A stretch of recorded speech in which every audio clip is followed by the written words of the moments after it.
All right, in this video, we're going to talk about 5 common e-com email marketing mistakes. So here's my promise to you. We'll go over 5 most common email marketing mistakes e-com brands make. If you fix these, you'll instantly see an increase in your revenue. These are the best practices that all the fastest growing brands such as Dr. Squatch, Magic Mind, and Brez follow. I also added a bonus tip number 6 in the end, so make sure you stick around for that. Here's a little bit about me if that's what you're interested in. If not, let's move on to the first one. So, number one, not having an abandoned cart flow. What do I mean by this? Basically, most brands think they have an abandoned cart flow, but they actually have only an abandoned checkout flow.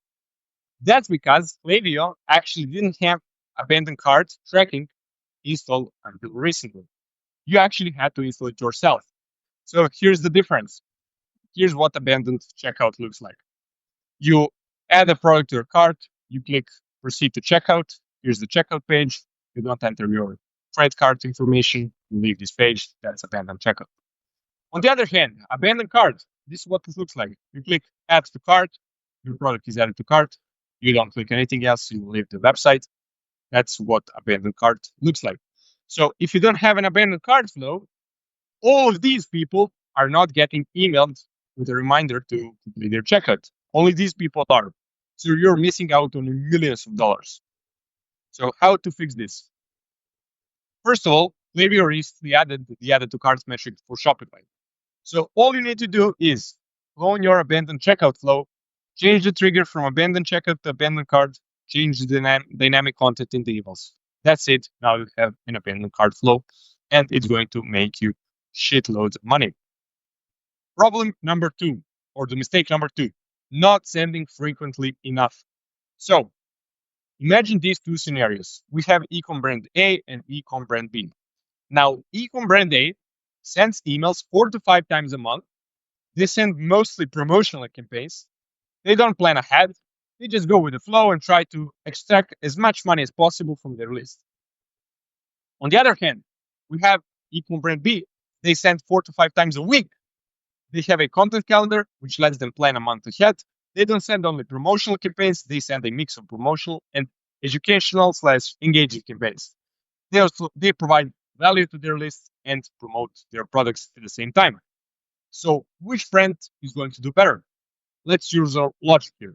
If brand A sends 4 to 5 times a month and brand B 4 to 5 times a week, who do you think is going to get more sales? Brand B, obviously, because they are staying top of mind.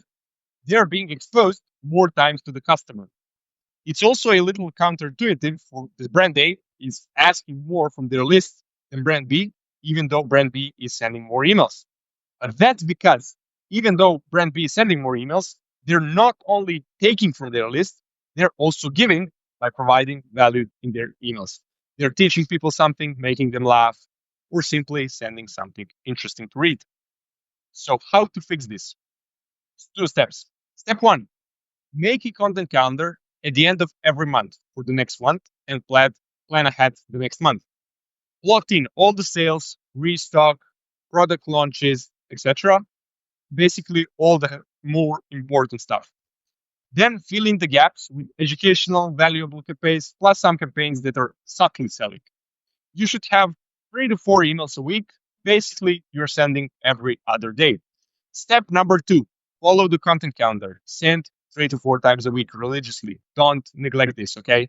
Don't just make it and then, yeah, but we're not going to do that. Follow it. Number 3, neglecting the pop up form. What do I mean by this? Your pop up form is one of the most important parts of your email marketing funnel and your marketing funnel in general. Basically, you're already spending money on ads, but only a handful of those people buy something right away. With a high converting pop-up form, you can capture 8 to 15% of those people, send them high quality emails 3 to 4 times a week, just like we learned, and they'll eventually buy. So pop-ups has 2 objectives. Add more people to your email list and convert some people right away in your welcome series. So how do you fix this? You need to design a high converting pop-up form or have someone do it for you, if you know what I mean. First link in the description is my free e-com email marketing guide, where I also teach you how to improve your pop-up form in more detail. I'll also give you a couple of tricks and hacks that you can use that will instantly skyrocket your opt-in rate. Now, the main thing you need to do to get good results with your pop-up is A/B testing. This is the most important thing. Obviously, you can follow all the best practices, but you're 99% not going to make it the best it can be the first time you make it. That's why you need to run weekly A/B tests, okay? So here are the things to test. Headline, offer, micro commit versus non-micro commit, timing, call to action. I explain all of this in my free e-commerce marketing guide, first link in the description. You should shoot for at least 8% opt-in rate, but 10% is where you really want to be, over 10%. Now, don't get discouraged if you're now at 3 to 4, because that's what average brands get. But obviously, we don't want to be average here. We want to be exceptional. So do your testing and you'll see a major improvement. So here are some examples of high converting pop-up forms. You can see this one looks probably better than your current one. This one, obviously, this one not bad at all. Now, mistake number 4, sending to the whole list. What does this mean? Basically, sending to the entire list every time is the best thing you can do if you're trying to end up in spam. Most of the people from your list are not actively opening your emails. This will result in lower open rates and click rates, and most likely higher unsubscribe rates and spam complaints. And this leads to a bad deliverability because you're signaling to your inbox provider that your recipients are not interested in your emails, even though you're regularly sending, which makes you look spammy. So, how do you fix this? You should be sending only to your engaged segments, and this is how you make one. So, go to lists and segments, click create a segment, name it 30 days engaged. These are the filters you need. Person can receive email marketing, and person has added to cart at least once in the last 30 days, or person has placed order at least once in the last 30 days, or person has checkout started at least once in the last 30 days, or person has opened email at least once in the last 30 days, or person has clicked email at least once in the last 30 days, and person has bounced email 0 times over all time. And the last mistake, smart sending turned on. So most brands have smart sending turned on their flows. How do I know this? Because it's just a default setting in Klaviyo. So what it does, it stops people from getting more than one email from you in the span of 16 hours. So when it comes to campaigns, it's entirely up to you. You can keep it off or on, it's fine. But when it comes to flows, especially the high intent ones like welcome flow, abandoned cart, abandoned checkout, you need to turn this setting off. Because these are all high intent flows that drive a lot of sales. And if you have this setting turned on, you're leaving loads of cash on the table. Trust me. Now, how do you fix this? So go to each email in the flow, click it, and scroll down until you see this. It will pop up on the right side and turn this off. Okay? Really simple. It's going to take you 5 minutes to do it for gold flows, and it's going to make you loads of cash.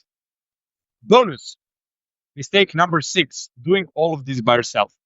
I mean, listen, you started this e-com business to sell cool products, not to do email marketing and turn off smart sending and create engaged segments and all that geeky bullshit.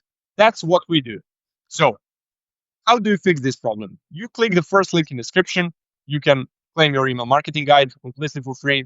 It's going to teach you something. But if you click second link in the description, you can book a call with me, and I'm going to perform a full Klaviyo account audit, tell you what you're doing good, what you're doing bad, where is the low hanging fruit, and I'm going to teach you what you need to do to scale your email marketing. And if we see we're a good fit, we can maybe even work together. So click the second link in the description. I'm going to perform a full Klaviyo account audit completely for free. So that's it for this video. Thanks for watching, and I'll see you in the next one. Bye.